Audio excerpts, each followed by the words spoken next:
With rants and raves, you'll be okay. And today is your lucky day. It is rants and raves with Gary Kayye.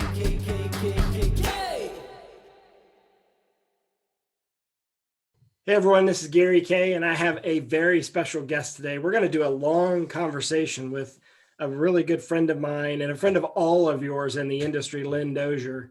Len, you know Len for Premier Mounts, but you may have known him for other things as well. I remember this company called Progressive, and I remember some other stuff in there as well. But we're going to kind of do a historical look at the industry because he's been in the industry a long time. He's retired. As you know, Premier just sold to Gamber-Johnson.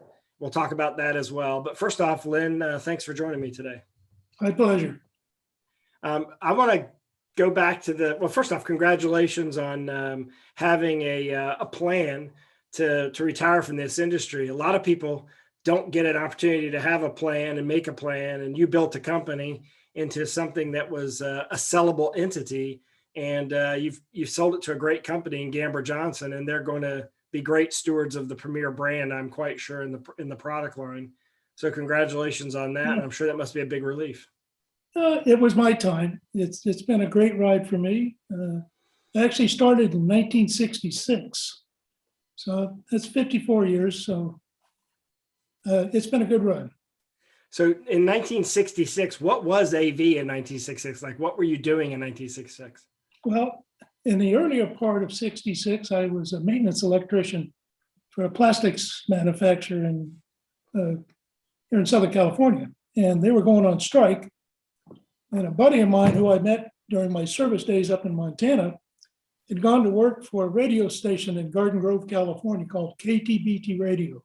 Mm-hmm. And they also had the first Sony franchise for videotape equipment in those days. That was called Tel Audio Center. And that's where I got my start. I went to work there. They paid me. Go ahead. Go ahead. What'd they pay you? I think it was $100 a week and 5% of whatever I sold. And did you enjoy it? How long were you there? I was there for almost 3 years. I got hooked on it because Sony in those days was just newly, they'd been out for maybe a year. Their black and white half-inch reel tape videotape recorder systems, and it was basically you would sell a camera, a recorder, and a monitor. And I went out on my first or second demo and made a sale, and it wasn't to a school or anything. It was actually to a metal forging company in Buena Park. And the guy, all he did was videotape his secretary walking up and down the aisle, and gave me a check. I think it was $1,700, and I was hooked. $1,700. That's amazing. That's a big sale for your first sale. Well, that's what it was, and it was really a numbers game. It's almost like selling cars if you really want to look at it, because videotape was in its infancy in the ProAV side. As you know, everything was film and slides, so there was a big curiosity factor, and it was the more demos you made, the more the odds were you were going to sell equipment. And most of the sales in those early days was basic camera, recorder, monitor. And did you sell any to any of the studios? Was that part of the market at that time, or were they getting into video yet? No, well, the studios were already in it, but you couldn't sell into the broadcast market unless you had broadcast products. And in those days, Sony didn't. Okay. Ampex did, RCA did, and they did not franchise us as those kind of dealers. So that came about some years later. And it's kind of funny, I was looking at a trade magazine. Here's a picture of me back in the day. Odetics. There you go. Yeah. Everyone wore ties on their sales trips back then? Odetics was very regimented. They were in near spaceborne technology.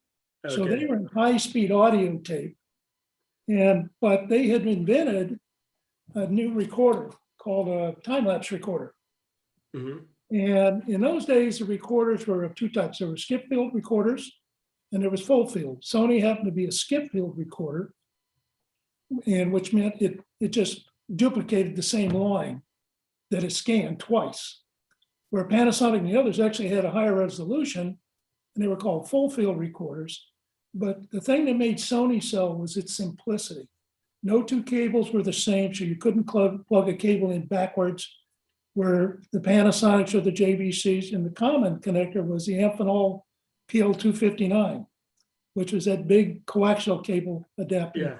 And you could easily get the camera mixed up with the monitor output. And so anyway, my biggest accomplishments there, and oh, by the way, it's worth noting that the guy that owned Tel Audio Center and KTBT Radio was no other than Oliver Berliner. And I don't know if you know too much about Ollie. I don't. Tell me. Okay, Oliver Berliner, his great grandfather was Emil Berliner. And Emil Berliner invented the flat disc record and the microphone. Wow. Wow. So, Wow. yeah. What an impact. And That's amazing. So did you ever meet Emil? not Emil Berliner. No, I had passed on by that time, but Okay. Oliver was quite a guy in his own right. Obviously, the family had lots of money. He used to live on Roxbury Drive in Beverly Hills. I think Carol Burnett was one of his neighbors. And he would always come down occasionally. And he'd really like to pontificate to you. So he'd say, Leonard, Roxbury Drive is not a place, it's a way of life. So how long did you stay there, and where did you move on to after that? I stayed there for approximately 3 years. Okay. The biggest thing I did for Tel Audio Center, and obviously I did it for Sony and Panasonic, I sold the first shipboard Navy warship onboard entertainment system that was not of American manufacture. And that was a big deal in those days because the Buy American Act was well in place. Ampex was the solid first choice for the government for the old original AFRTS, Armed Forces Radio and Television. Mm-hmm. So the way I crafted the sale, I met this young junior commander on the USS Princeton. He just walked through the door one day and told me what he wanted to do. He wanted a shipboard entertainment system. They wanted their own mini production studio, which would have been black and white in those days. Mm-hmm. And we worked the whole thing up and had the sale ready to be done. And we had like 300 GE televisions that we were installing throughout the ships. And in those days, I not only made the sale, but a lot of times I had to go out and do the installation as well, because there just wasn't installers around in those days. So Yeah. that was good potty training time for me. So you did the installation on the ship yourself? And along with the crew, yeah.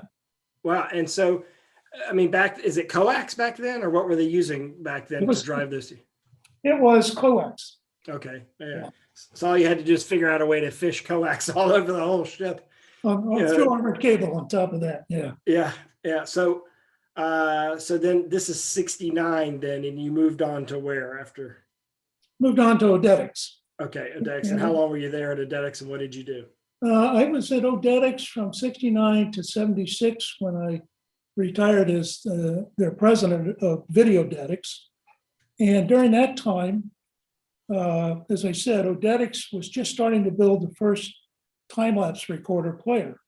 And they chose the Sony half-inch unit because skip-field technology worked better for them than full-field technology, just because of the way they were compressing time. Mm-hmm. And went on to do a lot of really neat sales for them over the years. Started as just a sales guy, which has always been my forte, is selling. And probably the biggest sale I did for the industry over the years, there was a lot, but by far the biggest was when I sold the Datsun video system to what was then Datsun, nowadays Nissan. Yeah. And what happened there was that it all started out with me doing a typical demonstration again for the service department. And uniquely enough, I wasn't even using Sony equipment. I think I had Hitachi equipment on that demo. And the service department saw the benefits in being able to have instant replay or replay over and over again. So that's what got them started. And then the conversation moved on to wanting to do more for training inside the dealerships, and one thing led to another. And it was kind of ironic because the president of Videodetics was a guy by the name of Sheldon Pines. Do you remember him? I do remember Sheldon. Yeah, I know the name, and I don't know that I ever met him, but I definitely know who he is. Yeah. And then you also knew Reynolds Johnson? Yeah, I know the name as well. Yeah. Okay. So Sheldon and I, he was my boss, but we were friendly competitors, let's say.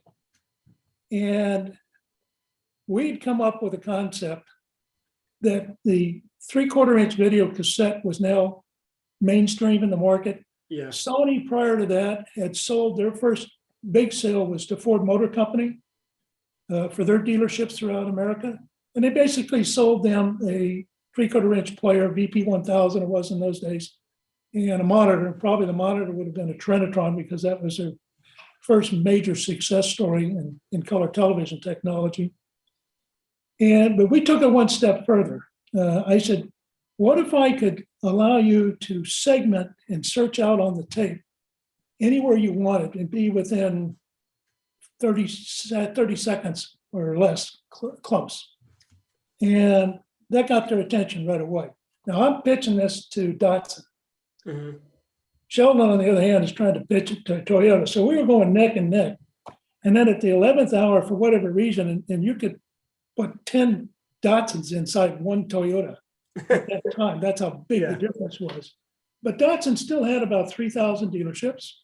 Make a long story short, we built a custom cabinet for the unit. It stood as tall as a human being stood. It had a 3/4-inch player in it, 19-inch color Trinitron monitor, had a storage shelf below with a big speaker below that. And you could pull out a video cassette, put it in the machine. But the unique thing we did, and this was with Sony's blessing, but don't tell anybody in those days, we actually modified their mechanical latching, VP 1000, and we put in electric solenoids. And then we put in a device that just counted revolutions.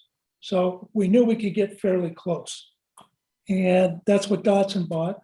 Total value of the whole sale was about $3.5 million. Were you still on a 5% commission back then? No, I was already the president of the company by then. So I go back in time and say all those things. I made a lot of people a lot of money, but I got a heck of an education out of it. And when my opportunity finally came, I was well versed to continue doing what I was doing. But that was a biggie. And the logistics were, we used Beacon van lines, I remember that. And they would roll these things into the dealerships all across the United States. And their instruction was roll it in, take the cover off the top, of the box off the top, plug it in the wall, put the first demonstration cassette in, and push play. And we went all over the country with Nissan, signing up dealers, because it was all on a leaseback program. And it was a very big deal for me at the time. well, and so what happened to Sheldon? Did he get the Toyota deal? No. Sheldon and Reynolds later went on to become Avid Corporation. Yeah. And Reynolds They Johnson. did very well for themselves. David. Yeah, absolutely. Well, first of all, they were brilliant businessmen in my estimation. And Reynolds Johnson was my first regional sales manager for Sony on the West Coast. And I first met Sheldon when I went to see George Allen of the Rams. And this was another unique application. One of the things I tell people, I am so blessed to have been in this business as long as I have, because just like you, I've been able to travel the world. I've seen and done things I know I could have never done in any other industry. Yeah.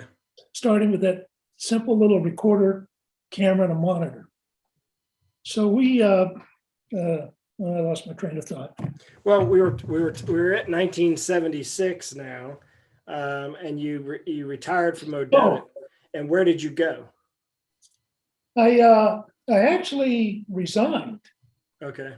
After the Datsun sale, I'd set a goal for myself.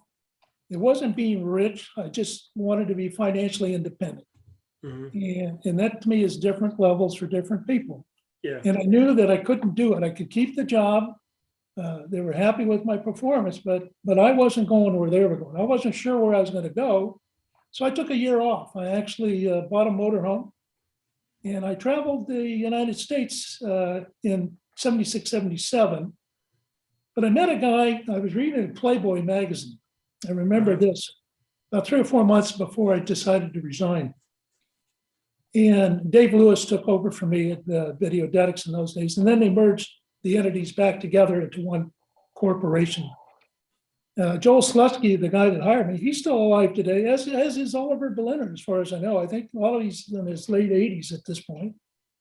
So I bought the motorhome and I saw where a guy named Joe Girard, who was the best #1 selling car salesman in the world for something like 16 years straight. And I said, this is a guy I got to meet, because he had a series of endless loop 8mm cassettes, I think they would call them in those days. Yeah. So he had a series like 7 or 8 programs where he was mano a mano, one-on-one with that. And I suggested, I said, why don't you put that on videotape or video cassettes? So you met him. So you ended up going to Yeah. meet him and you said, hey, why don't you put this on video? Yeah, I didn't actually get to meet him. I talked to him on the phone. Okay. And I congratulated him. And I told him what I was going to do. So he gave me an opportunity. He says, I'll tell you what, I'll give you 10% of every sales training kit you sell for me as you travel the United States. You're on your own. And you just go call on the car dealerships. Well, I had one advantage. I already knew that Ford had them, Yeah. 3/4 cassettes. I already knew that Datsun had them. And I also knew that GM had just moved over from film cartridges to cassettes. So every time I'd hit a town, it didn't have to be a huge town.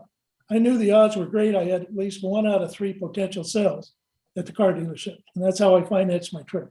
And hit those were educational, like to help the salespeople internally understand yeah. the sales process. Yeah. So you were giving them sales training. You're selling them sales training. Yeah. I was, but you have to appreciate when you have to see Joe Girard. When you get a chance, go online and just Google Joe Girard. Okay, I'll do that. I'm writing that down. He's not the most loved car salesman in the world by sales manager, because his techniques were much like what you would expect them to be. Yeah. But I will tell you, I learned a valuable lesson. If I showed the demo tape to a sales manager, more than likely I wasn't going to get to sell, because the sales manager kind of felt like they could compete with the guy on the videotape. So I learned to go sell it to the general manager first. And as I said, I financed my whole trip. The tape sold for about $700 or $800 a set, if I remember right. I got done, and I was born and raised here in Southern California, and I decided I did want to stay in the industry, but I didn't want to just start over here. Yeah. So I moved up to Northern California, Santa Clara, in 1977. And I went to work for a company called Alco Paramount. And that was owned by a guy named Al Liberatis. He owned like 12 or 13 retail stores, but he had a pro audio video division, and he had a Sony franchise. And I met the chairman of the board, and they gave me a job. They said, help us get our video division running. I said, I can do that. And so I hired and trained their sales force for them. And that's something I also took great pride in back in my days at Odetics. I hired and trained a lot of young kids coming in, because I was 24 when I started in the business. And I found that it was easier to take just energy talent and then put them through a training course and teach them the ups and downs and the ins and outs of the video AV market. And guys like Bruce Ferguson of Pacific Video, he was one of my original salesmen. Phil Kipnis, who's a well-known rep up in the Bay Area, San Francisco area. He worked for me when I finally moved from Northern California back to Southern California. But I started at Alco Paramount. And through that, I was doing a government bid for them portable camera recorders, where you had the recorder hanging off your shoulder and a handheld camera. Yeah. And the And- recorder was a big giant battery too. And once they Yeah, put a battery in it, yeah. Yeah. But they wanted transit cases, and I Yeah. didn't know where to go. But our pro audio division, I noticed there was all these purple and pink and red and blue cases. And I says, where do you get these? And they says, oh, Anvil Cases builds these for us. So I called up Anvil Cases, met a guy named Wayne Thompson, who just bought the case company a few months before, made all his original money. He owned all the Pizza Huts, or no, Shakey's Pizzas down in San Oh, yeah. Diego Market. And I said, I'd like to come down and talk to you. So I drove down and told him what my thought was. I said, I got a bid, this government bid, it was about 600 cases. He gave me a price to build it the way I did. I actually was a low bid, but I wasn't on the right side of the political football. I'll just leave it at that. And it disqualified me because my batteries that I were bidding, which were just regular batteries in those days, didn't meet the recharge qualifications. In today's world, I probably would have argued more, but I knew I wasn't going to win that one. Yeah. But the important thing was, I got done and I said to Wayne, I said, you know what? I think I can bring this product into my industry, which I called it in those days, because there's a market for it. And in those days, there was Thermodyne and there was fiber belt. That was about it in case business. And the thing I thought that was unique about Anvil was, first of all, it was ATA, Airline Transit Authority certified. So he wanted to hire me. And I says, no, I don't want to go to work for you. He says, well, what do you want to do? And he says, I'd like to start my own rep company and represent you. And we made a deal. And for the first year, he gave me a fixed amount of money per month. And the 800 lines, when you called Anvil in Rosemead, California, you were actually calling Progressive Marketing Products up in those days, we were in a little town called Scotts Valley, which was between Santa Cruz and San Jose. And that's how I started Progressive Marketing Products. And from that, I think the next big line that I took on, and we never had too many, I kind of had this thing, if I had 3 or 4 lines, I figured I was doing all the rest of the lines a disservice in my mind. Yeah. So we had, I started out with that, and I also got Barco. Now, Barco had 2 divisions. They had the broadcast division, which was distributed in the United States by Roden Schwartz out of New Jersey. And Roden Schwartz was huge business in broadcast test, EMI, RFI measurements, things like that. And so that was my second product line. In fact, I worked with a guy named Carol Barlow, and you know his kids real well. I know Kevin and Steve. Exactly. And I knew him when they were about this tall. Yeah. And he was in the broadcast side? Yeah. Okay. Always had a tie. His tie was a tube, Okay. a reading tube. Yeah, okay. And he wasn't the easiest guy to get along with, but he had very low regard for anything below broadcast. So to take him into a dealer was treading in really like thin ice. I actually put him back on a plane one day. I said, I love you like my brother, but I got to get you out of here. You ain't going to talk to me anymore if I keep you around. So we did quite well together. So you were selling the broadcast line of Barco at the time, not the in-flight, because the in-flight stuff that's where it became kind of gray area, right? Yeah, well, Anvil was all music. I brought him into the television business overall. Okay. That gave me an audience in broadcast, because in those early days, a lot of television AV dealers would say they were doing broadcast, but they really weren't. There was just a handful that were. Up in Northern California, it would have been, well, it was a few years later, but Bob Snyder, he was considered the go-to guy up there, him and his whole company, John Burkhoff. And I found that the thing I did for Anvil was I'd spend 1 week at the factory and 1 week out in the field. And I learned the business inside out. I designed their price list, their catalogs, the whole nomenclature system. And then I met a guy from Sony Japan. His name was Fumio Ishida. And twice in my life, Sony came in to really give me a boost. And the first time was, well, maybe 3 times now I think of it, was when they helped me get the job at Odetics. Of course, they have to deny it now because Yeah, because you it's modified hard it. well, no, it's hard to believe that Sony and I both got sued when I got hired by Sony, by my previous employer. It didn't go anywhere. It made me feel good. At least I felt, well, it must have been worth something to you. Anyway, Fumio Yoshida was then, as memory serves it, the overall product manager for Sony worldwide. And somehow he heard about what Anvil was doing, what Anvil cases were doing to preserve the workability of Sony products, especially broadcast, because the broadcast cameras in those days, as you know, are very expensive. Yeah. And typically you transport the lens in a separate case from the body of the camera. So I got a call from him and he wanted to tour the factory. And of course, said absolutely. So he was a big guy for a Japanese person. I mean, he was probably 6'2" and pretty beefy. He came down and saw the operation, saw how we could ship on average 150 to 300 cases a day, all one of a kinds. And all we needed to know was what color did you want in the design. Yeah. And he saw the benefit to Sony. And I swear to God, this is true. He was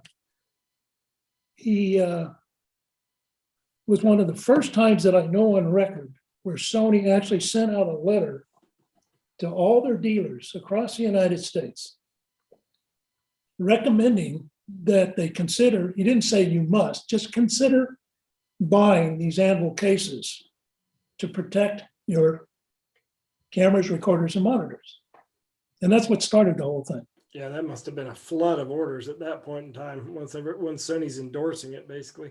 Yeah, it was the one and only time they did it that I know of, to my memory, because I think it was Bob Mueller who told me, who's now since retired, that he was shocked when they did it as well. But I take it for the benefit that it was. We were actually doing that for them. It also gave me inroads to a lot of other manufacturers who later became my OEM customers in my mount business, because I would be building directly for them. I built all of Ampex's broadcast camera cases for Ampex for almost 2 years. So it's just, to me, I'm always in a belief that what goes around comes around. You want to just keep planting seeds every day that you're out there. So let me ask you about, so you have progressive marketing at the time, but you're still spending a lot of time with Anvil, even though you don't work with Anvil, but the benefit to you was you were helping create products that you felt like you could sell better. Yeah, the biggest benefit I gave Anvil was I created, I'm not going to call myself an inventor, I'll just say I created it. The first true shock mount rack case. Now, the earlier racks were a completed rack case that were set in another case that had a top and a bottom or clamshell sides. I said, well, wait a minute, what if and I'll tell you where I got the idea from. Chiron was just starting to sell their first character generators that were being used largely in remote sports television in the arenas or on the field. And they were having a heavy breakage problem, especially with the motherboards. I can't remember the guy's name, but I know it was in New White Plains, New York, or White Plains, New York. Contacted me and he says, I need a case that. So I got looking at the cases and I said, well, why don't I just take a rack case and put foam on the outside of it. And I used EFA, the softer foam on the top and sides, and the stronger ester foam, or vice versa, on the bottom. And then I slide it inside another case and put front and back clamp-on lids. And that's how the shock mount rack case. Yeah, and that saves a lot of money rather than putting a case inside of a case. Yeah. And the efficiencies of setup and strike, everything that came along with it. So I've always liked the thought, I've always given something back. If Anvil helped me get started, and I helped grow Anvil's case business substantially. Yeah. And so when I met you, you were progressive marketing and you were doing I think you had Bretford carts at the time. Is that right? If I remember correctly, or you had Yeah, grown? well, the evolution was that I was Progressive Marketing Products. I was Winstead's first rep that they used. And then they hired a guy by the name of Skip John. And then they put reps all over the country, which I still think they have today. A good friend of mine, Jerry Hoska, unfortunately, he passed a couple of years ago. And he was the owner, or he's the part owner, but he became the eventual sole owner. And we worked well together. We were a good match, and I think we brought not only increased sales to Winstead, but it also benefited us as well because our exposure kept growing. So out of that, I really wanted to go to the next level and become a stocking. I didn't want to just get the rep commission. I said, why can't I buy and take title to it and offer this as a service? So I can still remember I was doing a show and by this time, Bretford knew me. It was Dave Petrick and his brother Ed. Yeah. And their father, Russ Petrick, was still alive, but retired. And in those days, you always sold Bretford carts. Mm-hmm. Luxor came later into my life, as well as Wilson. But a true story, there was, I don't know if you remember the earlier days, there was a little German restaurant across from the Las Vegas Convention Center. Oh yeah, I do remember. Yes. Okay. I don't know if the landmark was still there, if it had been imploded. I think it was still there in those days. It was still there. Yeah, this is before that. Yeah. So that was everyone that did a show there went to that restaurant or the Italian one behind it. Yeah, Heroes was right across the street. Yeah. So Dave Petrick and I were sitting in that German restaurant drinking way too much beer together. And his sales manager were there because that was Dave Petrick's protective guy. Because Dave would commit to something and Bob would have to remind him of it. And I was telling him what my thought was, and he says, why don't you buy my carts and I'll give you a good deal and you bring them out to the West Coast. And I says, sounds good to me. And it started out, what he actually had was an office distributor that had gone BK on it. And he had a bunch of crap sitting up in the Bay Area. He didn't have anywhere else to send it. So I got that for the starts. But it's what got us started doing it. And it was through that I started learning more about television mounts. And in those days, they were all CRT type mounts. Yeah. The dominant player was Peerless. There was also another company that not too many people remember, and that was Lou Casey. Oh yeah, I remember them now. Whatever happened to them actually? Are they still around? Their parent company was JS Green or JR Green was the original company.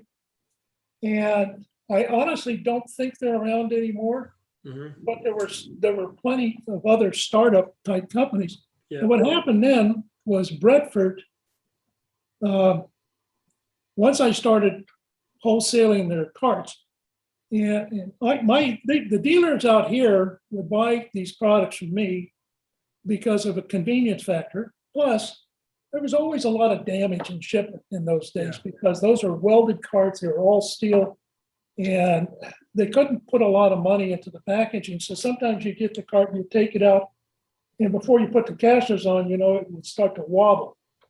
So Bretford showed me the secret of how to straighten them up by banging them on the floor the right way. But the biggest benefit was that we had stock. You could order from me on Monday, and I would probably deliver it to you on Tuesday because I'd run my own deliveries in those days. I had an old Ford Econoline van, I remember. And we became best known for that. So I knew that I was more identified with support gear than the main gear. I was known for cases, consoles, mounts, and I actually started doing mounts for Bretford. I helped them design their first mounts. But through that, I had a relationship starting with Luxor Corporation. And what Luxor brought to the business was plastic.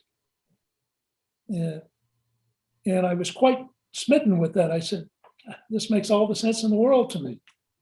So I started bringing their products in. First, I'd take them as finished goods. Finally, I started buying them in bulk and putting my own together. So I built to order. So we bought all the supplies from Luxor, but we gave bulk and assembly, pick and pack the same day. And we grew the business even more. So that got us going. And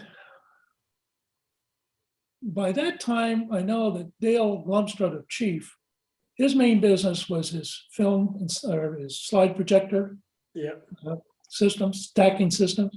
Yeah. And I was doing a show. Oh, I remember Sony, the early days of video projection. Most people probably don't remember that Sony didn't start out with the three gun 6-inch CRT projector. Most of the people started out with what they ended up with, which were single lens projectors. Right. But in those early days, in Sony's case, the first one was a Trinitron 12-inch that had like a 50 millimeter field lens with a big snout on it that stuck out in front. I think the lumen output was something like 200 lumens, so obviously it had to be a really dark room to work. Yeah. But the die was cast. And I started looking at how to support these things. But what really kicked it off for me, then I don't know, do you remember when Sony, now when did you start at Extron? 1987. Okay, so this was way before you. I remember the publication Video Trade News. I do remember it, but I don't know if it was still being published at that time. It may have been. Not in 87. This is actually April of 77. Okay. And the guy that published it, his name is Charlie Tefler. And he had a lady working for him who was just a great salesperson. Eileen was her first name. Well, they started, I'll just digress for a minute, then I'll bring it back. They started the first multiple trade shows called Video Expos in those days. That's how I remember them. Yes. Okay. Yep. I remember Video Expo. Yep. And we had one in Los Angeles. And then unfortunately, typical, a lot of trade show companies, it had some really glorious years, but then there was one in Texas and then one in Chicago. Yeah. And then now we were doing one up in San Francisco. And that was the prequel, quite frankly, to NAVA and then Infocom. Yeah. And the expos just kind of burned themselves out because they had too many of them too close together and it went soft for a while. But through that, Sony, under one of their first projectors, do you remember the Video Magic system? No, I don't. What is the Video Magic system? Well, that was the next evolution away from the old Trinitron with the field lens on it. It was an actual projector. And it was a single lens. And the problem was by this time, when I was working at Alco Merriman, I got introduced to the consumer side of the business because that's when VHS and Betamax and home cassettes really started to explode on the marketplace. So I got to sit in the marketing department of both sides and listen to the advertising, the gives. And I was shocked to see how much more money was given on the consumer side for promotions than was on the pro side. Of course.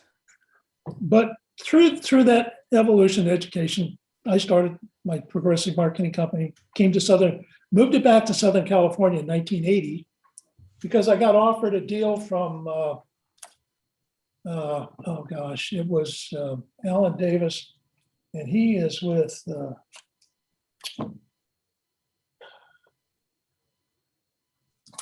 But Alan wanted you to move back to Southern California to handle I met him. He actually took over for Carol Barlow when Carol Barlow retired. Okay. And he moved on to another company. They're big in the business still today. God, they were like an Ikegami. They were. Christie? Excuse me. Christie? Electron? No, they made broadcast monitors. Okay. But anyway, Alan hired me, or he hired Progressive Marketing, but he said the deal is I'll give you all of California, where before with Barco, I didn't have Southern California. But you got to move to Southern California because that's where the major markets were, New York and LA. And so we did, and we located it back down to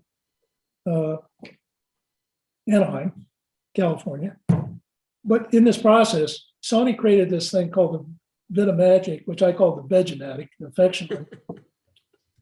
The problem was they put a Betamax on it. So it was a projector with a built-in Betamax player. Okay. And Betamax players weren't selling. Right. VHS killed them. Yeah. So people shall remain nameless till God calls me home. But let's just say I was given an opportunity to go out and mold a piece of equipment. Yeah. And I made an adapter that went in place of where the Betamax was, and it hid a VHS JVC projector. That's funny. So you put a VHS. Well, so back then, this is about the mid 80s then? Is that when this is? About mid 80s? Yeah. So back then, the porn industry bought a lot of projectors. Were you selling into that as well? Because in California, that was becoming popular back then. Let's just say I had a short exposure to the adult entertainment industry. I met the guy who had an adult theater on Golden Gate Avenue. Mm-hmm. And he owned a large volume of adult 60 millimeter films, had some 8 millimeters. And a dealer up there had sold him a film change system, we called it in those days, or a telecine system. And it was really a piece of junk that he got, and he could never get it to work. And so he came through the door. I looked at what he had, and he said, "Well, can you make it work?" I said, "Oh, yeah." I said, "But we'll have to start all over." So I went and bought a layered film change system. I think it was a 5300 in those days. And so we got him up and operating. And I was actually there in CES in those early days. I never worked full time for him. I had a piece of the action, but I said, I don't want to be known with you. Yeah. Well, that was a big builder of our industry, obviously, because in fact, that's what killed, in reading the history, that's what killed Sony and Betamax, was that the porn industry adopted the VHS, and the rest is history. Absolutely. Yeah. That is absolutely a true story. And he was eventually bought out by VCA Duplicating up in Los Angeles in the Valley. And he went on and retired. But the funny thing was, in those days, he was consuming literally hundreds, later thousands of reels or cassettes, but he couldn't buy them directly because Sony or K-Rex, didn't matter who you were, they weren't going to sell them. So there was all these out of trunk sales going on in parking lots, let's put it that way. That's how they got it. And the first time they showed up at CES as the adult, there was like 3 10-foot curtains back in the corner. This is a true story, back in the corner. And that's where they were. And of course, behind the curtain. Yeah. And then they grew to where they were so big, they took over the Sands. Yeah. I mean, which they still do today. Yeah. Still a huge show. So then when did you start Premiere? When did Premiere? Because that was about the late 80s, early 90s. Is that right? If memory serves me. Yeah. Sony by this time had introduced their VPH 500 series, I think it was. Yeah. 3-gun projector. Mm-hmm. Extron, quite frankly, if I remember right, was the go-to person for the interface electronics. Yep. Right. And I also remember selling Andrew Edwards his stock pulling carts when he had the first building over in Santa Fe Springs. Yeah. Oh yeah. Very small. We had a ton of progressive carts in that building. Yeah. And so anyway, I was blessed to be befriended by a number of people with Sony over the years, just because of projects I brought to them. And that the Navy ship, that was the first warship that had ever been done. Then I befriended a guy going back in time. His name was Hal Johnson. And Hal Johnson was the rising star within Sony that got him into the government contracts business, GSA as it later became known. It was GSA to begin with. And Hal Johnson and I became really good friends over the years. And he just knew if he opened his little black book that he had, and it literally was a little black book, and he says, "Here, write this down. You should talk to these people and show them something." I would do it religiously for him because I'd go to the gaff, and that was my stock and trade. I go to the dance with you and I go home with you. So anyway, I was sitting in the booth, and you have to understand, this was when guys like Phil Stack, Dave McReynolds, there's a half of Bob Mueller, were all, and most of these guys had started at some point, came to Sony, and then moved on. They were now working for JVC, or they were working for Panasonic, or whoever. But they were comrades in arms. Yeah. That was the neutral zone. And I still remember a good friend of mine who's now retired. He was a vice president of Sony on the West Coast. And they were talking about the pluses and minuses of Sony projectors because they were selling like hotcakes. And Sony made, the mounts for them. They were flying the projectors in, but they were shipping. They didn't even have container shipments in those days. They were shipping by ship the steel products, like the carts and that. Yeah, because they weighed so much. Exactly. Yeah, yeah. So this VP mentioned it loud enough that I heard it. He said, somebody should be getting these mounts done here.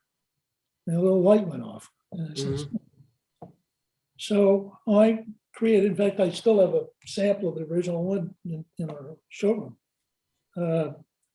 We made our Sony's was a PSS 722 and a PSS 10.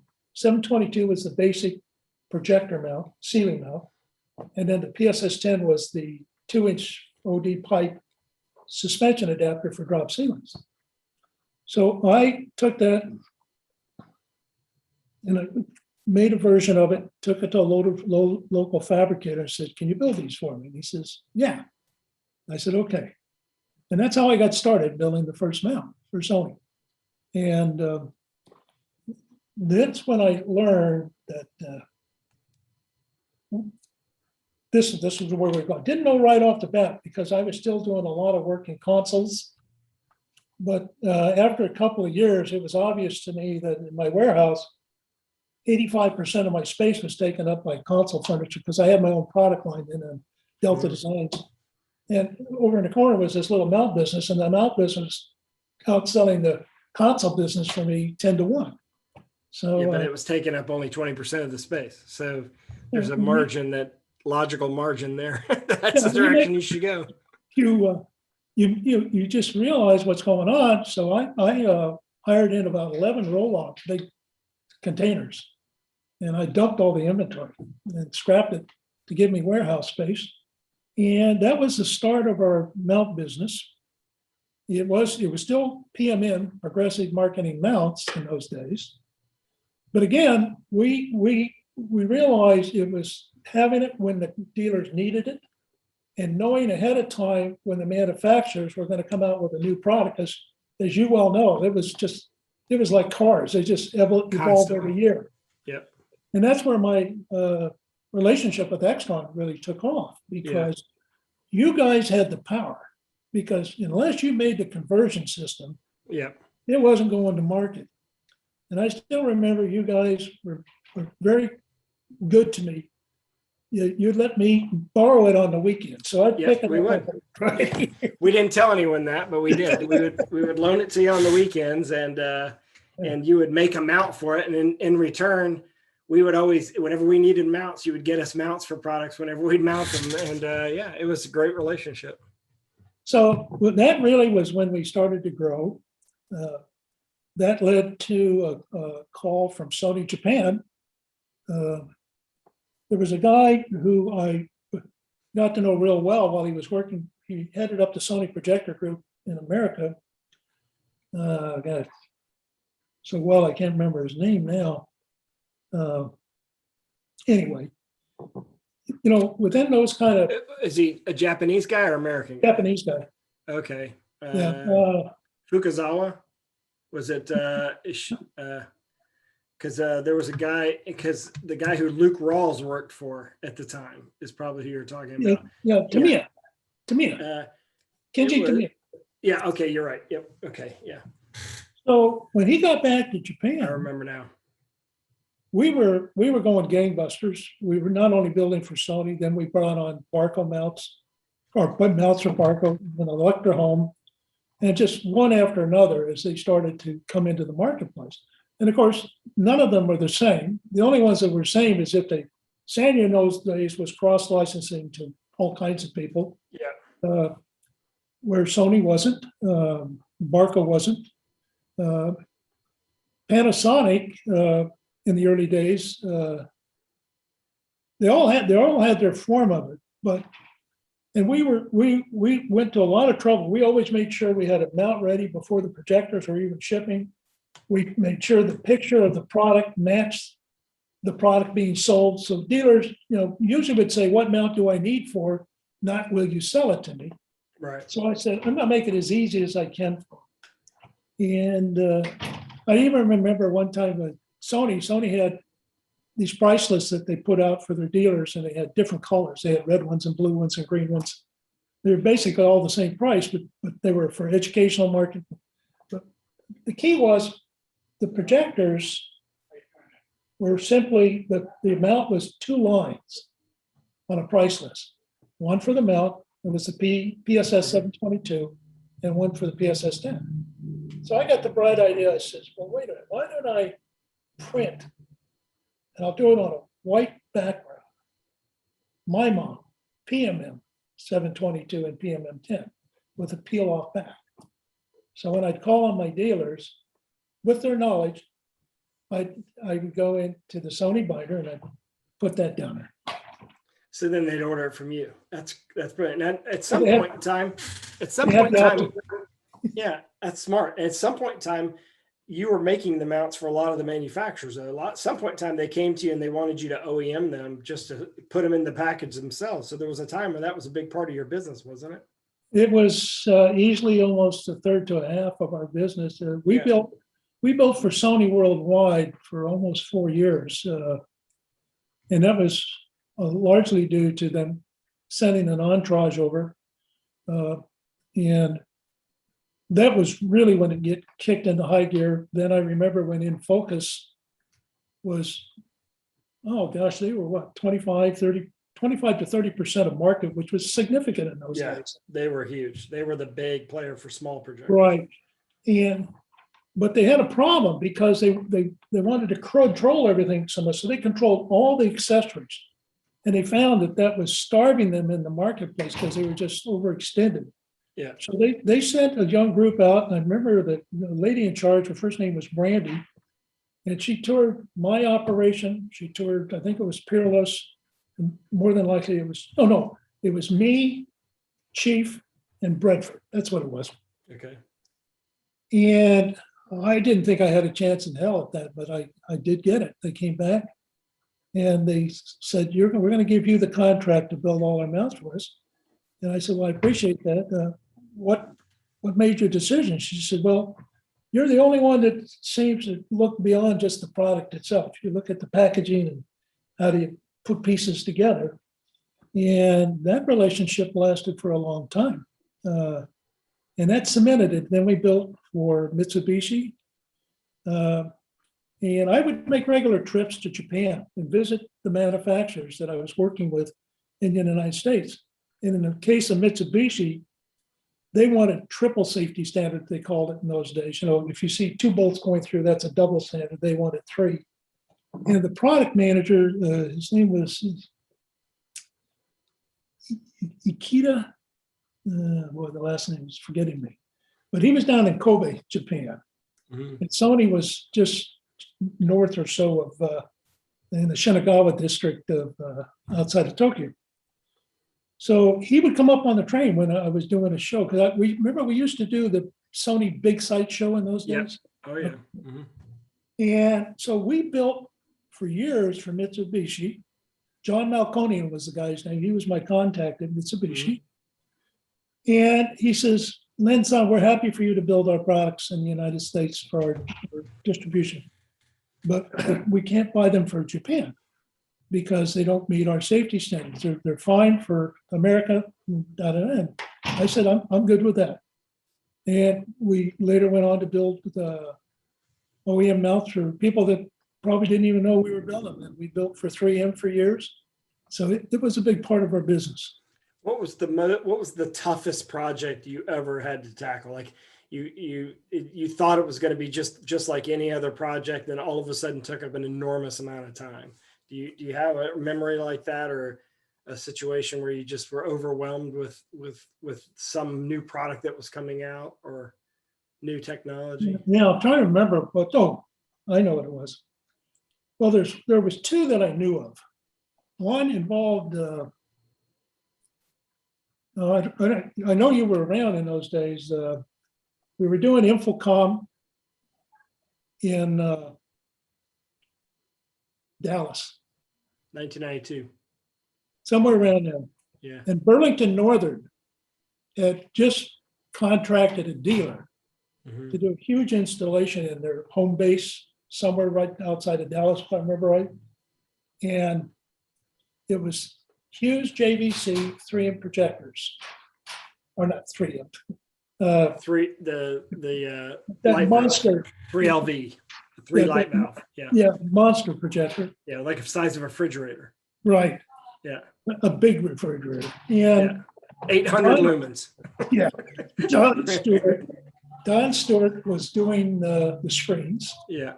or Stewart was doing the screens.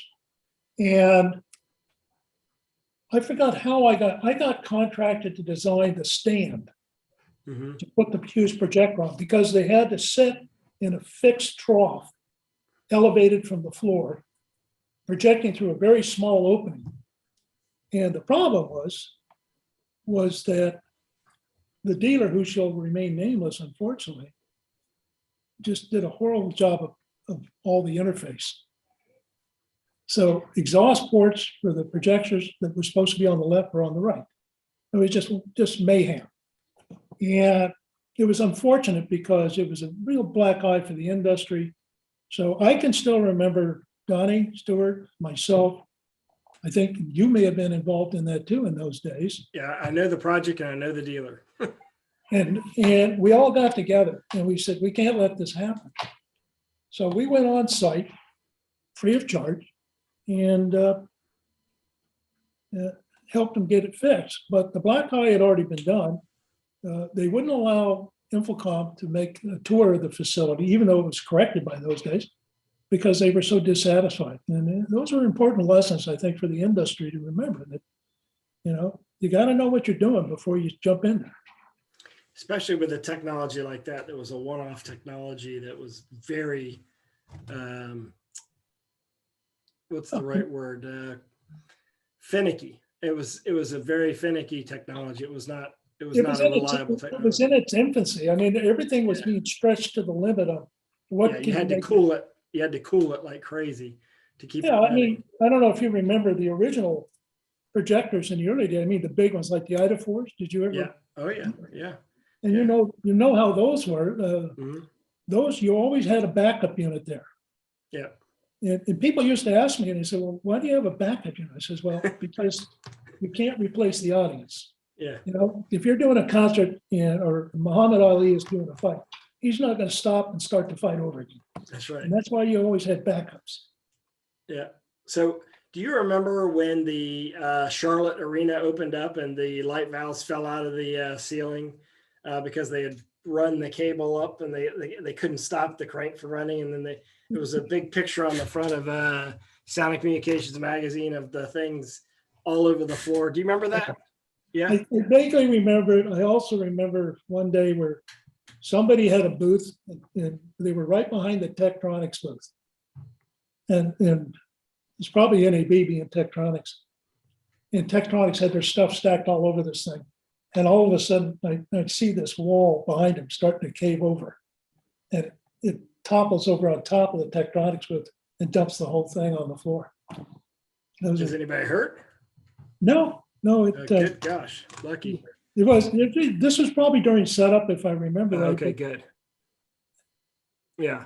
So what was your, what are you like, I want to ask you a couple of personal questions before we wrap it up, but I want to ask you, what are you professionally most proud of? What's your most proud professional accomplishment?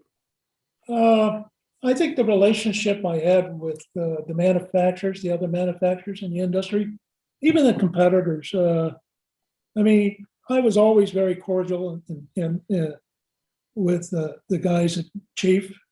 You know, I would tell them, you don't have to sneak in my booth at midnight. You can come in there to hell, welcome you there. But all I ask is if I come into your booth, don't get scared. I'm just looking. I don't want you to see it. I won't put it out there for you to see. Yeah. So that makes a lot of sense for you to deliver. I mean, your lesson here is really good. And that is, you said earlier you value the relationships. The relationships always came back to pay you back one day. They still do to this day. Gary Mandel, for example, at Sony. Sony got into broadcast. They had to fight to get in there, if you remember right. Yeah. The thing that got him started was a crazy little Trinitron television. Mm-hmm. It was so reliable. Now, it wasn't as good as the Conrax and the Barcos, but it was never intended to be. With the vertical strike filter technology that they invented, and an unbelievable reliability, if you remember right. It lasts forever, yeah. I don't know, did you ever tour the facility down there in Rancho Bernardo? It's San Diego or Rancho? San Diego. Yeah, yes, I did. And I still remember they built that thing to show it. Yeah. And there was these little rubber mallets all through the assembly process. This is a true story.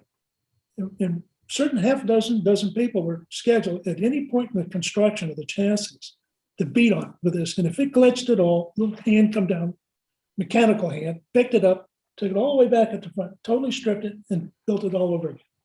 And that's how they got that unbelievable reliability where they would get just unbelievable years of continuous use.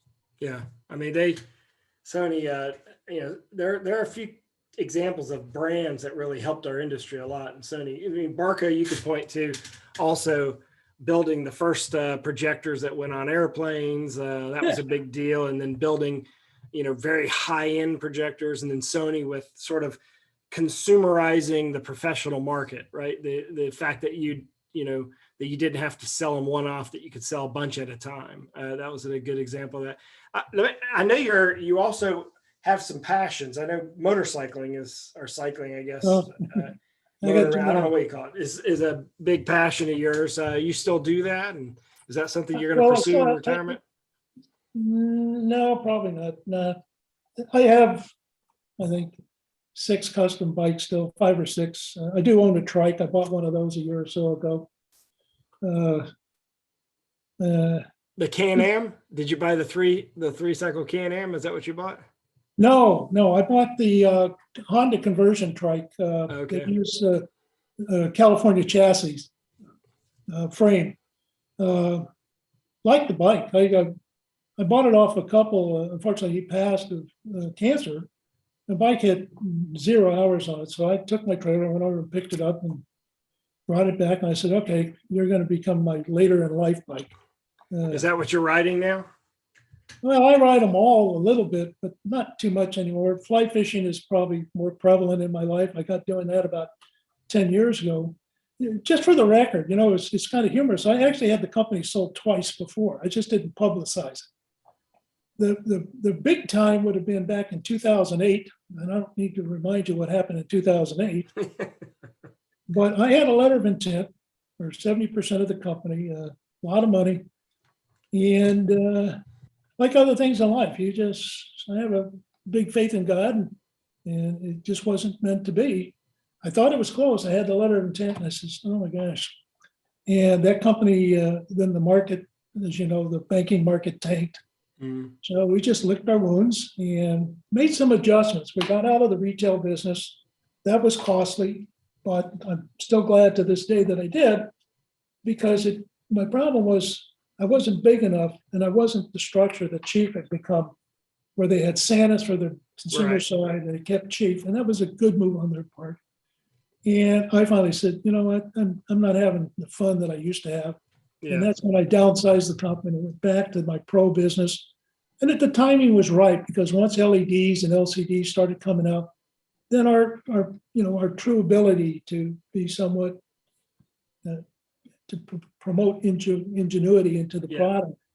And that's what we did. And we've had a pretty good run in the LED business. We've done a lot of work for people like Samsung. We were there in the early days, more so than now, with planar. But then that led me to create what I call the Convergence series, which is still our top of the line selling mount. And again, before it was just taking too long to get it into your hands, to get it installed. So we even ran our own installations for a couple of years, but then we were able to put those guys in business. So I'm Yeah. proud of that too. And you're smart enough to get www.mounts.com. I mean, that was a great coup. That's a great URL back in the early days of the web. So fly fishing, where do you go? Where's your favorite place to go? Right now, it's usually Montana. I fish the Mhm. Missouri River a lot. It's really good blue water fishing. And I could probably fish for the rest of my days on the earth and still not hit every good lake or stream or river in Montana alone. But all the related states that feed into it, Idaho, Utah, Mhm. all great spots. I have offers. I'll probably do some international fishing now. New Zealand is quite famous for their fly fishing, as well as Chile. Where's your favorite place you've ever traveled? Like, what's the one spot you think is the most amazing? I love my trips to Japan, Mhm. because I'd go over there for a week or two at a time. And, I'm from that era where I was told, Pat, cigarettes, booze, and candy, and give the gifts. After a few years, the people at Sony said, Len, son, you don't need to do this. So, and I never got it right. I was giving booze to guys that didn't drink and cigarettes to people that didn't smoke. So Yeah. I'm doing a lot. We've done a lot of cruising all over the world, my wife and I. So it hasn't all been work. It's been a really good run. I did achieve my financial independence, and that was my target. I did that many, many years ago, but I've loved being involved in this industry, because to me, it's a rarity. I mean, I was there when it was black and white, open reel, 1 hour machines. And look where it is now. Yeah. Over your lifetime, what do you think is the most incredible invention? Like, of all the things, what's the thing that wows you the most? Oh, without a doubt, the Clevis mount. My first universal flat panel mount. It was for plasma TVs. And again, I can't claim credit. I was actually hanging a couple of mirrors in my new home in Yorba Linda back then in '96 that my wife wanted me to mount. And I mounted them. And I noticed, I pulled them out, and I noticed they tilted. Mhm. And I was taken by the friction mechanism. And I asked my wife, I says, why do you want these things to tilt? She says, well, don't you know, dummy, makeup lighting changes for a woman. So, but I got caught up in this thing, because in those early days, if you remember, virtually all of us were making 2-piece mounts. We had this big Right. adapter plate that mounted on the TV plasma, the wall mount, and you hook the two together, and that's all you could do with it. And if somebody moved the spots, well, I got the bright idea, and my chief designer, Mike Boussier, gets a lot of credit. I can come up with the ideas, but he's the mechanical engineering design brain behind it. And we came up with the left and right bracket instead. And then we got the bright ideas that, you had people like NEC was using M4 screws. Sony was using probably M5s, I think, in the early days. But they're all over the map. But by having the 2 separate brackets, and then I put multiple holes. Later it became slots and holes Yeah. with that 3 or 4 hole sized flat washer. And that really launched us full force. Our projector business was doing well, but this launched us into the flat panel business. Yeah, And- and that's a famous product. I mean, I think a lot of brands have copied you on that. Oh, You yeah. you could argue a lot of mounts came from that mount. That's for sure. Yeah, yeah, I'll just leave it at that. But it Well- certainly, we did well by it. Well, Len, I've always enjoyed interviewing you over the years. I've enjoyed working with you directly and indirectly over the years. And, we were right down the street from each other for many years, working almost side by side. And you're right, we did work together. And part of that trade was in addition to sending you projectors on the weekend for you to build the mounts for them, you would also do the same for us when there was new products that were out there that were coming. We would know that those were coming because we had to make sure the compatibility of everything. And I remember one story where there was at one point in time where I had the idea to get into the mount business when I was at Extron because we were trying to expand our product line. And I remember Andrew saying, "Nope, Len does that. That's his expertise." So I know that he has a fondness for you as well. I appreciate that. Yeah, I mean, this was also- back in the early 90s. We were I just trying also to, remember when you and I, well, it was you that started it, when you started the first instruction classes for, was it For Extra. Cedia? Was it Cedia back then? well, let's see, we did education at CDN at Infocom, but it was Comtex as well, which was, Well, It you would- started it up, you got to me for mounts, mhm.